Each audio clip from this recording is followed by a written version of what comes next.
Welcome to the Motivated Martial Arts Podcast.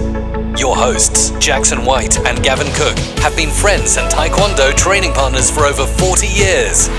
This podcast will bring you a mixture of their life stories, martial arts, and business experiences to motivate you in life and throughout your martial arts journey. Adding in a mixture of inspiring interviews and some of the best traditional martial artists around today. So over to your hosts, the Motivated Martial Artists. Welcome to the Motivated Martial Artists Podcast with me, Gavin Cook. And me, Jackson White. And this morning we've got Catherine Pearson on the show. Catherine Pearson is a TAGB young up-and-coming fighter. And we're really excited to get her on the show today to talk about all the stuff she's done so far up to this point and all the stuff that she's obviously going to be looking to do in the future. So great to have you on the show this morning, Catherine. Fab, it's great to be here. Honoured. Thank you, guys. I know it's a 9 o'clock Saturday morning start, but more challenging than getting up for squad training on a Saturday morning. Yeah, that's a close one, that. Okay, Jackie, do you want to fire off with the first question? Yeah, sure. Morning, Kat. Good to see you. You're looking slightly tired on my Zoom picture, but we'll wake you up, I'm sure, with some interesting and thought-provoking questions. So I'm going to kick off. First question. So give us a little bit of history about you growing up and your childhood. Right, so I grew up in Andover, Hampshire. It's like a medium-sized town. Absolutely loved it there. I started Taekwondo when I was 5 down at the Andover Club under Charles Gallard. And then, I went to university in 2014, and that's how I've ended up in the North. So just go back a bit. You've missed the whole 18 years out there, Kat, just in one question. So let's have a little bit more detail back. What did I do? How did you find Taekwondo? How did you get into your first club? Well, my mum. There we go. There's a story coming now. Yeah, my mum. She was the one who found the Taekwondo club for me, because before I was born, when I was in the womb, I was kicking her so much in the womb. So she wanted to put me into a kicking martial art. And when the time came, she looked for the closest martial art, and it just so happens it was TGB Taekwondo she found. So that's how I ended up there, and I've been there ever since. Have you got many memories of those early days in Catherine, when you first started that? Obviously, I know you probably won't remember back to when you were 5, but what's your sort of earliest sort of memories of that club, I suppose? Like winning maybe your first junior championship or your first grading or something like that? See, I remember my mum putting the trousers on me, put my t-shirt on, and I'm like, where are we going? I don't remember getting there, unfortunately. I think my first earliest memory must be, we did a 24-hour seminar back when I was 6 this is how long we're going back now, to raise money due to the Twin Towers being hit. So that, I remember that vaguely. I mean, I think I did an hour or so. I was only 6 at the time, but I remember we did it in this hall in the hotel, and I remember going in there and thinking, like, who are these people? Not really sure what was going on at the time. And then after that, I don't think I can remember a lot till about red belt, to be honest. Did you do any junior competitions when you was a youngster? Not till I was a black belt. So I started competitions, would have been, I think, about 11. After I read the pack wrong, I thought you had to do competitions rather than officiate at them, and then I was hooked after that. So it turns out good. I need to learn to read as a youngster, but it worked out well. Okay, so you say you can't really remember too much until you was a red belt. Talk us through that red belt grading then. Can you remember that? I remember that because back in those days, you didn't get your theory questions where you have about 5 or 6 questions. Back then, for your red belt grading going to black tag, you had about 20 questions. And I remember all of us there. We had a little group of us who were all similar age, about a few years between us, who were all grading at the same time together. And I remember all of us they're going to ask 20 questions to us.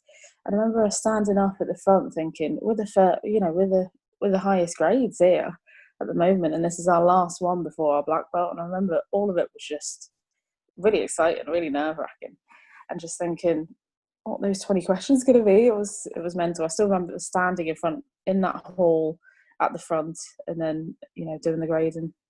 And how did you get on with those 20 questions? Because I can remember when I was a young martial arts practitioner gliding through the colour belts, my terminology was absolutely useless. I had a memory like a sieve. I always remember my dad getting frustrated and leaving me in the house on a Saturday with my mum and saying, right, you've got to learn all these questions or you're not going out to play today. And I'd be there when he came over. He said, have you learned them? And I'd be like, no, I can't remember them.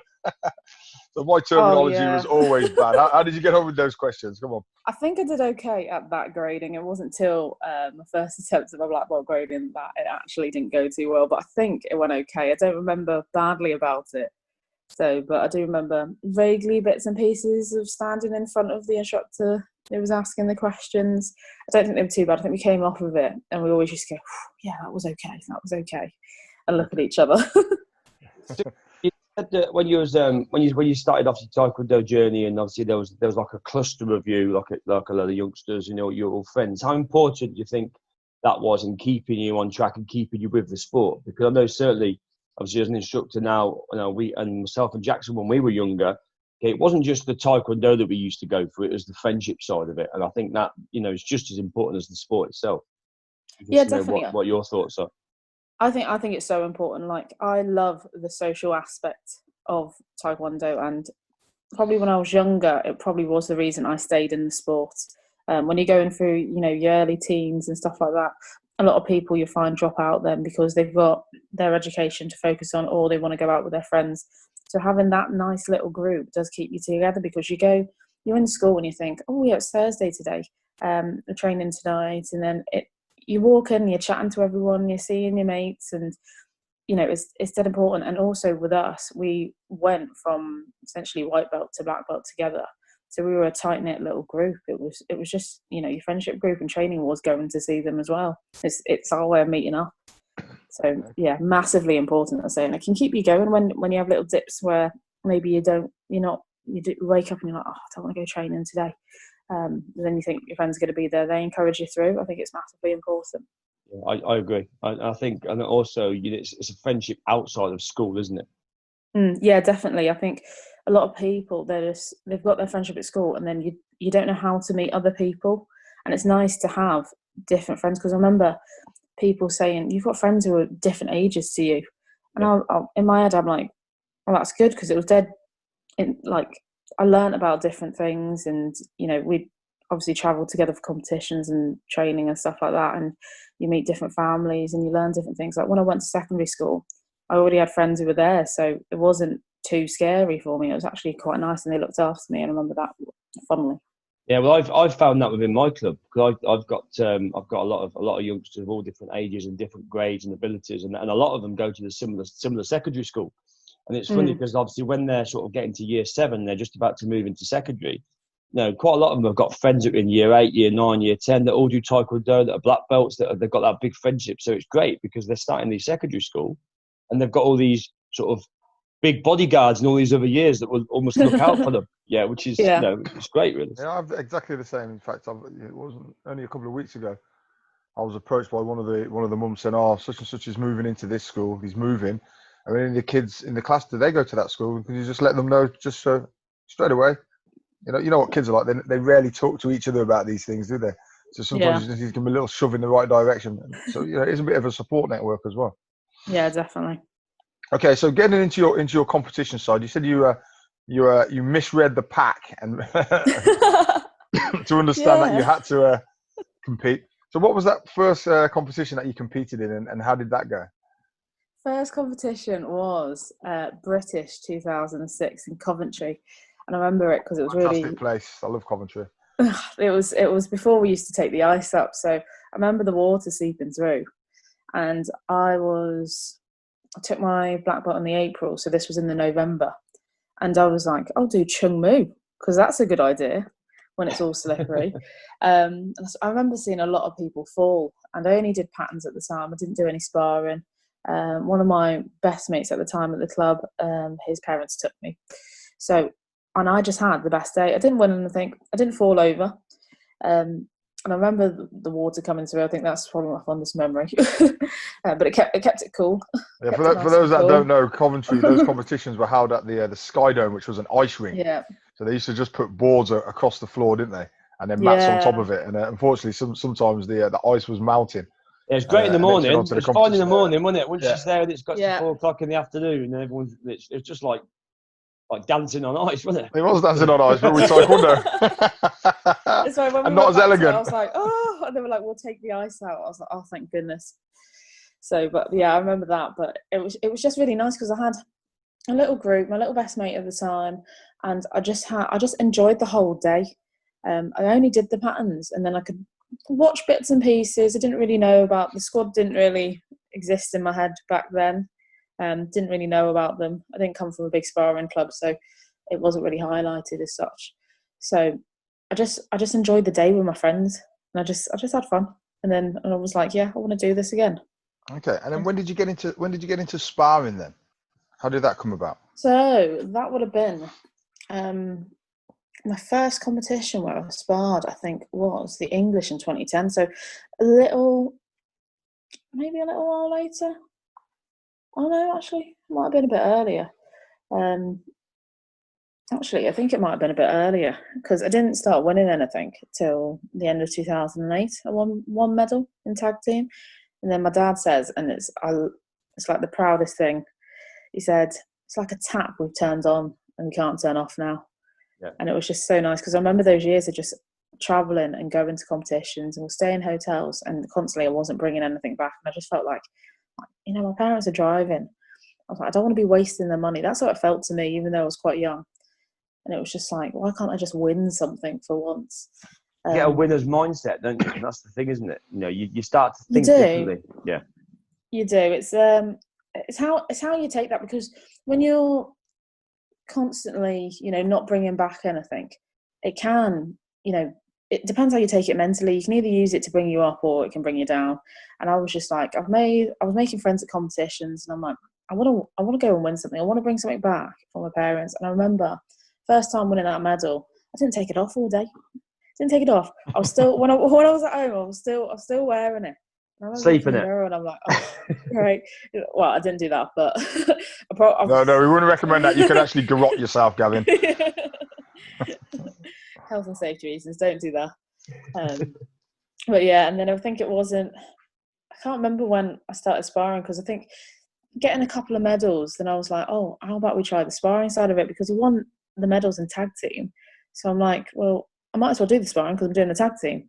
So I remember 2010 English, it was a sudden death for the bronze, and I got that one punch in. And I remember this little group of people I made friends with over the years of competitions just cheering dead loud. And then I lost the next fight, so I got the bronze, but it was my first trophy as well, my first trophy instead of a medal. And I was like, oh my goodness, I've won something, I've won a fight. And yeah, it's one of those, you look at the trophy now and you're like, good memories, that one. Yeah, one of those that's really special to you. Cool. So you mentioned your club wasn't a sparring club. Mm. So how do you think you would have progressed if you'd have been in a club that was sparring all the time? Do you think that you would have pushed forward with the sparring, or do you think it was just a natural progression moving on from the patterns to the sparring? I think, yeah, definitely. I think it was very patterns orientated, so we were dead big on the patterns. But the sparring, it was one of those, like, we knew everything about patterns, but sparring, it was kind of difficult. I wasn't really sure. You wouldn't get the in-depth teaching you get now from those instructors who are big on the sparring or have been squad members themselves. So I would have, I think I would have progressed a bit better if I had an instructor who was bigger on the sparring. Definitely. I think it's important, isn't it? It's important because you become almost like a mini me of your instructor. If your instructor is a big sparrer and they're pushing you and they're saying, come on guys, we're going to this competition, you've all got to go. I mean, I've turned around to my club and said, right, you're not doing your next grading until you enter a competition. Like, what? I said, no, that's the new rules now. You've got to enter a competition. Yeah. And I think you just got to be a little bit pushy with them, because it's so easy for them just to sit back and go, oh, no, I don't fancy that. I don't fancy driving all the way down to Worcester and giving my weekend up. But if you start saying, look, you don't have a choice. If you're going to be in this club, you've got to step up and do a competition. People do it eventually. And then they love it. And then like, I'm so glad you pushed me into that. It is. It's such an important aspect of Taekwondo as well. You've got the traditional side, but that sparring side is in it as well. And sometimes it's what people stay for as well. Some people love that aspect. People love patterns. People love step sparring. People love free sparring. It's another aspect to go down. And I remember we used to go and train where we could just to get some extra sparring in, because it was just like, well, we need a bit more guidance on the sparring here that we're not really getting. And it was quite difficult. So when I moved up north to a club that actually was more of an all-rounder, very big on the sparring as well, it was just a huge difference, and I felt it was easier to progress. A lot of the times I was trying to teach myself bits and pieces, or trying to speak to different instructors and see what tips I can get. But having that constant training from someone who is interested in what you're interested in is it's just huge. The difference is outstanding. Okay, so why did you move clubs? Was it because of the sparring? A bit. I think I reached sort of, I needed to move for the sparring, but I also moved for university as well. And I based my universities on where I could train. Yeah, so, good move, wise move. Yeah. So my whole life was taekwondo, so I ended up moving, and Richie had I was at a full-time academy up there, so it was just a no-brainer really. And he was just such a good all-rounder. I did go and train up there a few times beforehand, saw what it was like, and I'm like, oh my goodness, it's just amazing. He had a lot of good fighters as well, didn't he? A lot of good fighters. I suppose they really brought you on as well. Yeah. I mean, Richie used to be on the Welsh squad as well, and then you've got Richard Jones as well, who is fantastic at patterns. So you feel like Richie's great at patterns as well, but RJ was still competing at the time. So you got to see him in action. Richie would really push you on everything, but he loves the sparring. Richie loves the sparring. He tells you to go at it, and you learn so much, and it was so quick. I was picking up different things, and I had to adapt. I couldn't do a 360 kick before I went up there. Right. And then now you still can't. Now you still can't. No, not really. No, I'll stick to my reversals. But so, what did you do at university then? Was that martial arts or sports related? Yep, I did sports science, sport and exercise science. Did that for 3 years, and I was really lucky to be chosen as a sports scholar as well. So I got strength and conditioning training up there, and we used to have great events like we did, because I went to Manchester Met University, and I think they sponsor Man City ladies team, and we used to have one of their training grounds as well. So we could go to the stadium as well for our like new scholar evenings, and there'd be people there like Helen Scott, who's a good friend of mine. She's Paralympic champion. Kadina Cox, who famously won gold medals in 2 different events at the Paralympics. They're both friends of mine. It was just amazing to interact with these people from different sports, and those are the opportunities that Taekwondo has given me, and I'm so grateful. I had a great time with that. Sure. No, it sounds interesting. So when did you first think about trying to get into the TAGB squad then? I've got to admit, well, at first I was quite scared to go squad training. I'm quite a bad runner. I know Angeli said on her podcast she's a bad runner and she comes last. I'm behind her. So I'm an awful long distance runner. The sprinting I'm not too bad at, but the long distance I am awful. So it was quite. You know how you get better at that, don't you? Look, I keep going and I'm still last. I'll run with the dog, and it's just. Yeah, but you've got one of those little cockapoos, so that's no challenge. I've got a staffy, thank you. He's not a runner; he's quite lazy, but. Yeah, so it was quite. Yeah, they say owners and dogs are quite similar, don't they? He is. He's sleeping at the moment. He's in bed. So Bess. Do you remember Bess? Yeah. I used to have a staff called Bess years ago. I'm sure you remember. I do remember his dog, because every time I used to go around his house, it used to bite me. Attack you, did it every time? Every time it used to attack me. Oh, my dog's just nuts. So my dog's like, he loves going out, but tried to take him for a run the other day, and it wasn't one of the hot days, so I wouldn't do that. But ended up, he's just jogging behind me, and I'm like, Max, you're slowing me down. Like, I'm not slow enough. Yeah, you need to get yourself a whippet. That'll sort you out. A greyhound. I'll be like, I'll be dragged along the road. There you go. Right, go on. Back to the squad now. We've done our dog. Yeah. Back to the squad. But yeah, so I used to be actually quite scared of going squad. Like, I went a couple of times when I was a bit younger, my early teens, and it was when you're not going on a regular, because my parents couldn't take me all the time. Obviously, I didn't drive.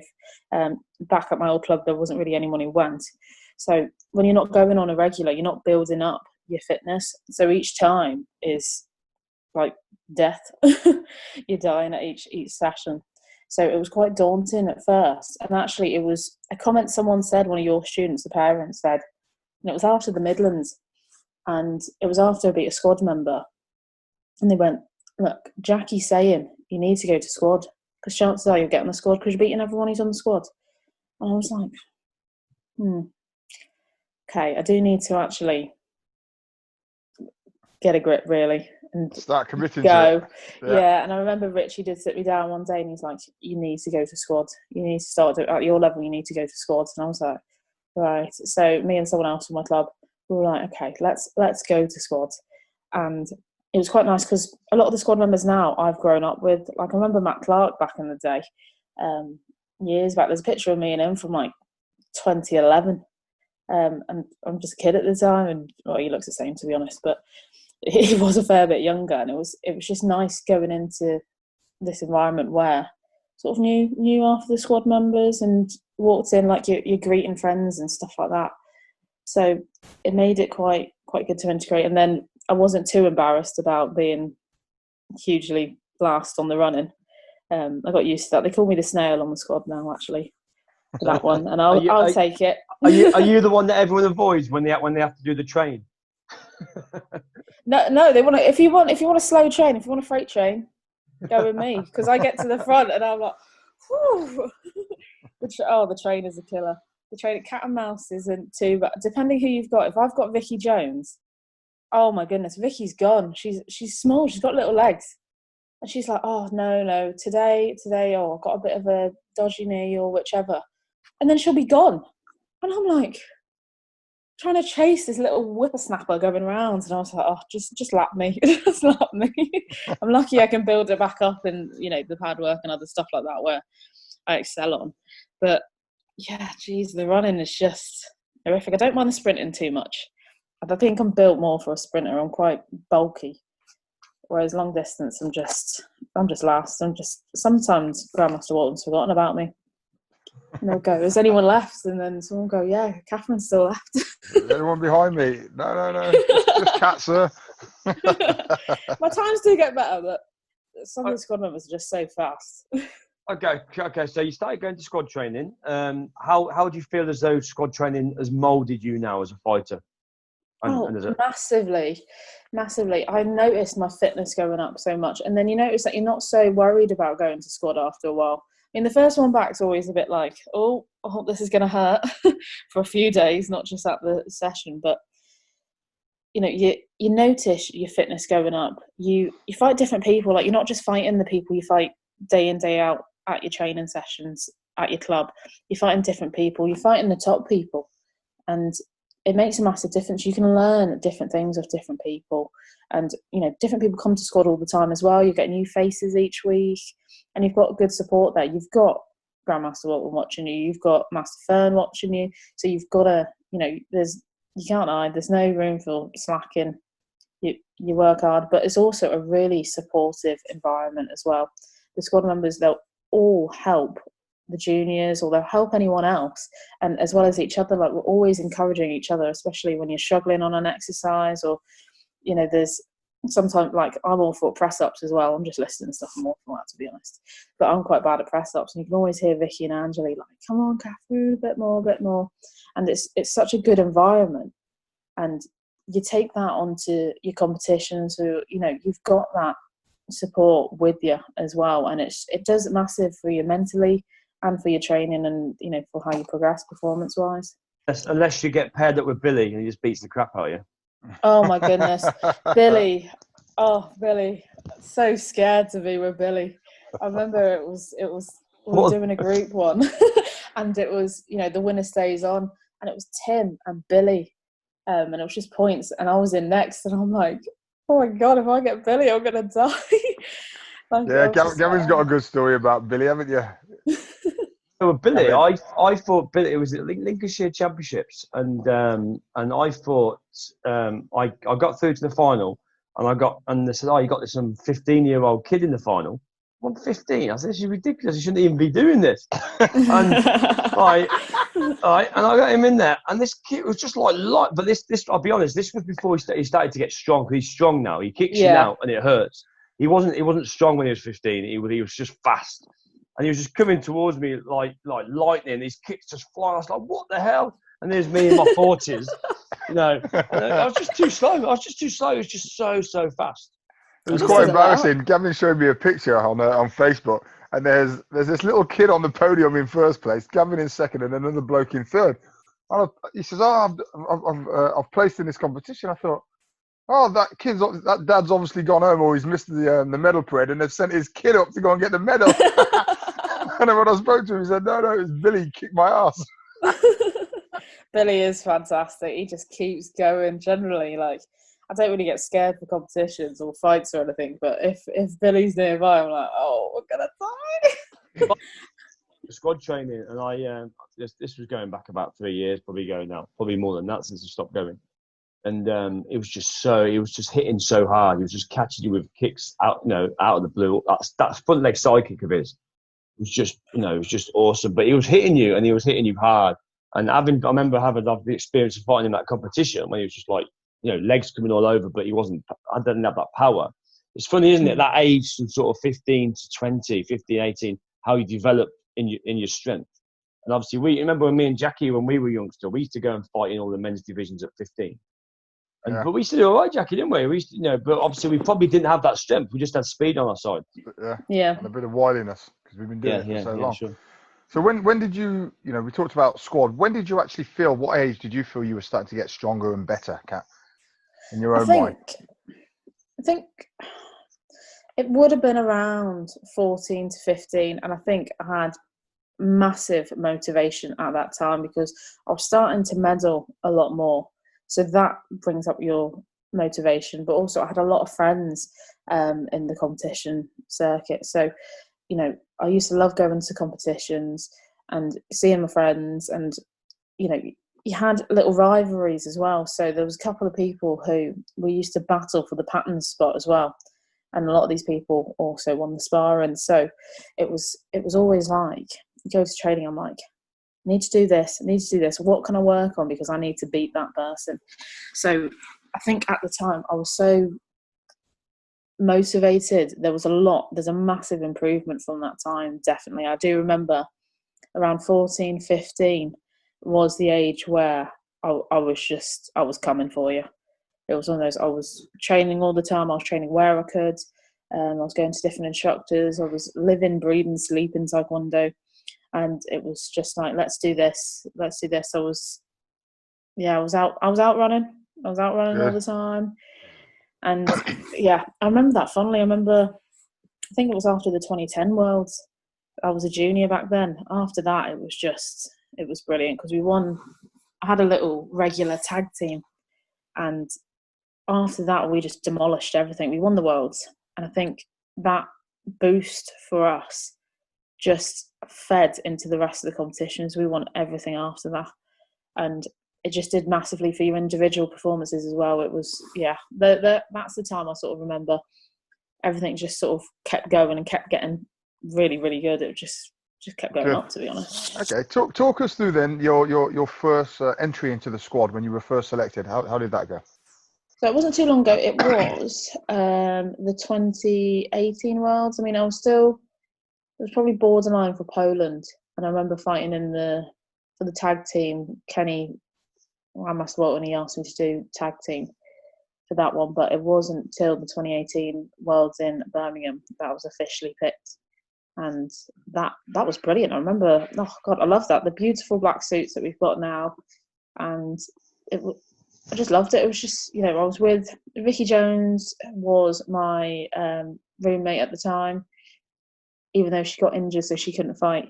And she just didn't stop talking every time. But it was just so nice, the whole team together. And the way you motivate each other and just being part of that squad and thinking, I remember us thinking, we look back at the previous squad back from your days, Jackie, and you look at the likes of Gordon and Tyrrell and Tim, who's still on the team now. And it was just, that squad was so dominant. I remember me and Angeli were talking, and we were like, just think, we're in their positions now. And you just think, that's not real. But then you go onto the mats and you're like, I am part of the squad. Someone's thought I'm good enough to be here. So let's try and deliver. So I love that competition, absolutely. And how did you get on in 2018? I got silver in patterns. That was my first one in the 4th dan category, first international in the 4th dan category. Individually wise, I got bronze in my continuous after 2 rounds of extra time against the Dutch girl who's actually I'm really good friends with. And then the judges chose her, and it was one of those. I was like, oh, it was so close. And then points, I can't remember who I lost to on the points. I got a bronze in that as well, but that again went to sudden death, and I was really gutted about that one. The points one was one I was like, I really want this one. So I remember I got the medal, and then I went off into the stands where my parents were, and I was in tears. I was crying. I was just like, you know, we worked so hard for this. This is the one that I really, really wanted, and it was just like, you know, it was gone within like a couple of, like, it was sudden death. It was, you know, and it was gone. And I remember my mum saying, she was just like, you're just giving someone else a chance. I'm like, what in the world? And then I remember wiping away tears, and I'm like, I've got more categories now, so let's get up and do it. That's gone. Put that to bed. Next event. And what else did I do that day? got gold in our team patterns. Mm-hmm. That was we weren't allowed to do it the Worlds before, so we were buzzing with that one. Really happy with that. And then bronze in the international team event. So it was a really good Worlds. Okay. For me. And so and to date, then, what would you say your best competition achievement has been? It's got to be the Europeans last year. So Europeans last year, won my continuous, won my points, but the international team event, the final, we were against Scotland, and the other 2 girls had fought. One won, one lost. And I remember everyone going, Catherine, it's down to you. If you win this, England ladies win. And it was just, everyone just came up to me. Grandmaster Walton's like, you know what's at stake here. And I'm just like, yeah, any more pressure, guys? Any more pressure? I knew it was down to me on that one, but I won that fight. Who did you fight in that final? I fought Gillian Duncan. Okay, and she's no easy feat, is she? No, she's a great fighter. She is. She's the same age as me, and I remember her through junior days. I mean, she won the 2010 Worlds, and that was a massive category. It was just heaving. So, you know, she's both of the Duncans, not to be underestimated. I fought Joanne throughout. Well, we always come up against each other. Back when I used to be light heavyweight, and we did fight on that Europeans and individuals. So, you know, I know with the Duncan sisters, they are solid. They are a pair of solid fighters. I've got a lot of respect for them, and they're good friends now. So, yeah, it was a good feeling winning that fight. It was one of those where you win that final deciding fight, and then the women are, you know, they're European champions. It was just like, wow, I've done that. So you're only 24 then, Catherine. What's next? What's next for you? Well, I want to be on squad for a number of years anyway. So it's going to be keep pushing, keep training. I want that world's individual title. That's what I'm coming for. I haven't got that. I want it. That's the ultimate, really, isn't it? I want one of those belts. So that's what I'm coming for. But I want to be kind of dominant on the scene. I want to be winning. You know, because there is quite a bit of exactly, yeah, like the old squad used to be, and you know, like Billy does. Yeah, I mean, obviously, who knows what's going to happen now? Obviously, with the coronavirus thing, we don't know when we're going to be back competing. I know. Realistically, I mean, when you think, was talking to Grandmaster Walton yesterday, and was just talking about, you know, when do we think actually big gatherings are going to happen again? I mean, potentially it's the World Championships next year, but don't know if that's really going to go ahead. Who knows? You know, so I suppose it's just a case of knuckling down and training on your own, training as an individual. Yeah, get prepared mentally, and just keep your fitness levels up. Keep running with your dog. Yeah, I mean, because I tend to substitute swimming in for the running because that's something I enjoy. But obviously, can't go swimming at the moment. And there's miles of pavement out there for you, Kat. So there's no excuse, is there? There is. I live right by the promenade as well, so that's really straight. And I've ran down, and we did sprints up the town hall steps. Oh my goodness! Did you have your Rocky soundtrack on? I couldn't hear it over my panting. It wasn't too bad on that one. One of my friends at work was with me for that one, social distancing, of course. And he's been going running and that for a while. And he's like, "Come on!" And I'm like, "Oh no!" Okay. You know what? I was like, "Okay." He talked me into it, and I remember beating him and doing an extra one and coming down. He was like, "We'll do 5 God, he must have been bad. Holy moly! Oh but, dear. yeah, I was like, "Oh, you know what? I'm actually okay." Bearing in mind that we can't really train as much, I was like, "Yeah, that's all right. I'll take that." I was quite chuffed with myself, and then the next day I couldn't walk. So It's just Okay. having that motivation, though, isn't it? That's the difficult thing. You know, it's just really when you're sort of stuck at home and you want to train, it's having that motivation to get up and do it. Especially if you're more of a social person and like to be, training with other people. yeah, exactly. I mean, we've got our weekly squad sessions. That's great, but a lot of the times I'm a shift worker, so I'll miss a lot, or I'm doing because it's just madness at work at the moment. So I'm in 6 days a week. I'm doing 12-hour shifts, and it's just manic a lot of the time. It's difficult when you're coming home from work and you're knackered. And all you want to do is go to sleep. Yeah. You don't even want to take the dog out, but as soon as you do something and you're on your feet and doing something, you feel better. Yeah. Effort, don't you? You feel so great. We're gonna wrap up now then, Kat. But I always get to ask the last question, and it's normally what advice would you give to a younger self? But actually, because you're quite young, what advice? I'm going to ask you something slightly different. What advice would you give to any younger 13, 14-year-old competitors? They're going out there, they're doing their competitions, and they're not really getting anywhere. What advice would you give to them? What I would say is don't give up on what you're doing. Work hard, and hard work pays off.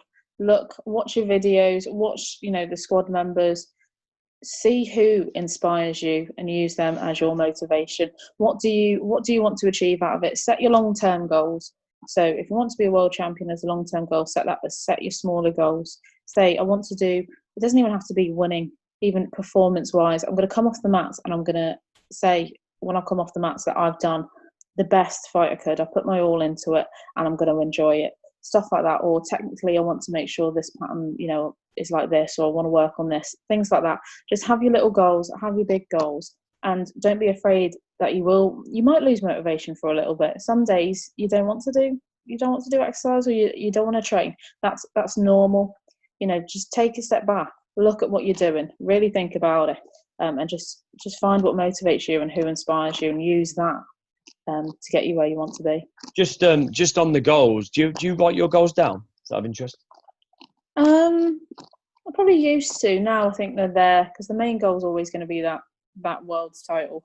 That's there, but there are smaller ones, and then as you go through the competitions, if you've had a bad competition, one that you didn't feel particularly good at, then your smaller goals might change for the next one. It might be a case of, I want to come off the mats feeling like this, or I need to work on this, or I need to get this technique that I'm not using in sparring, in competition.